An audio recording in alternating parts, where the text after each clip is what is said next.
पाकिस्तान से आई सीमा हैदर पर जासूस होने, आईएसआई का एजेंट होने से लेकर तरह तरह के सवाल उठ रहे हैं। लेकिन वो जासूस है या नहीं, इस पर सस्पेंस बरकरार है और ये जांच का विषय भी है।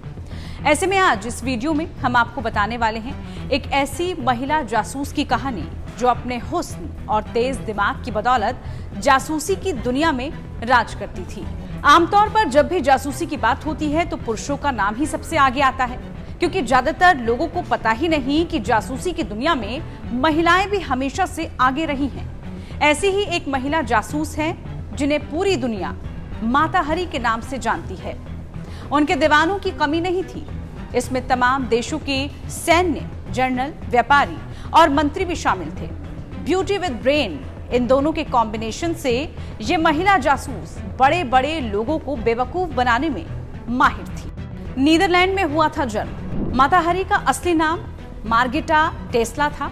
माता हरी नाम बाद में पड़ा, जिसका मतलब इंडोनेशिया में सूर्य होता है, और उनका जन्म 1876 में नीदरलैंड में हुआ था।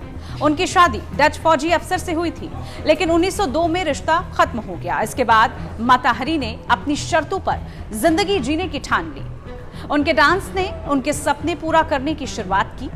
उनके फैंस की लाइनें लग गई और वो यूरोप की सबसे मशहूर डांसरों में शामिल हो गई। पहले विश्व युद्ध में बनी जासूस। पहले विश्व युद्ध में फ्रांस की खुफिया एजेंसियों की नजर माता हरी पर पड़ी। उन्हें पैसे के बदले जर्मन अधिकारियों से सूचना इकट्ठी करने का काम सौंपा गया। हालांकि वो डबल एजेंट बन गई थी और उन्होंने जर्मनी के लिए भी जासूसी करनी शुरू कर दी। उनका डांस अधिकारियों से राज निकलवाने में उनका मददगार बना।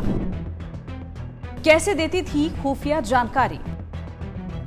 ऐसा कहा जाता है, डांस करते हुए अगर माता हरी नीचे से कपड़े उतारती थी तो इसका मतलब ये होता था कि फौज नीचे से यानी जमीनी हमला करने वाली है। अगर वो डांस की शुरुआत में अपने सिर से कपड़ा उतारती थी, इसका मतलब होता था कि वो एयरफोर्स से हमला करेंगे, यानी हमला आसमान से होगा। अब माता हरी बेशक जासूसी का काम बड़ी ही बहादुरी से कर रही थी, लेकिन वो थी तो एक डबल एजेंट। जल्द खुल गया दोनों देशों के लिए जासूसी करने का राज। माता हरी का दोनों देशों के लिए जासूसी करने का सीक्रेट ज्यादा दिनों तक छिप नहीं पाया। एक दिन उनके डबल एजेंट होने की बात दोनों देश जान गए। फ्रांस की खुफिया एजेंसी ने उनके खिलाफ सबूत इकट्ठे किए और उन्हें गिरफ्तार कर लिया गया। आरोप लगाया गया कि उनकी वजह से फ्रांस के 50,000 सैनिकों की मौत हुई। कहा तो ये भी जाता है कि इन सैनिकों की मौत उन हमलों में हुई थी जो माता हरी द्वारा जानकारी लीक करने की वजह से जर्मनी ने फ्रांस पर किए थे। माता हरी पर केस चला। उन्होंने अपने खिलाफ लगातार सभी आरोप नकार दिए, लेकिन इतना काफी नहीं था।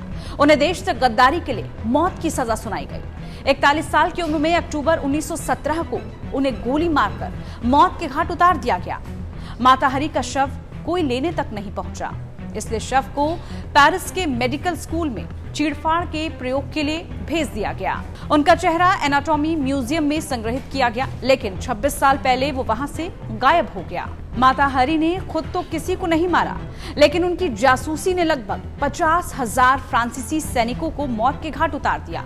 इस महिला जासूस की जिंदगी पर साल 1931 में हॉलीवुड की फिल्म बनी, जिसमें ग्रेटा गर्बो मुख्य भूमिका में नजर आए थे। अगर आपको ये वीडियो पसंद आई है तो इसको लाइक शेयर जरूर कीजिए और बने रहिए टाइम्स नाउ नवभारत डिजिटल के साथ।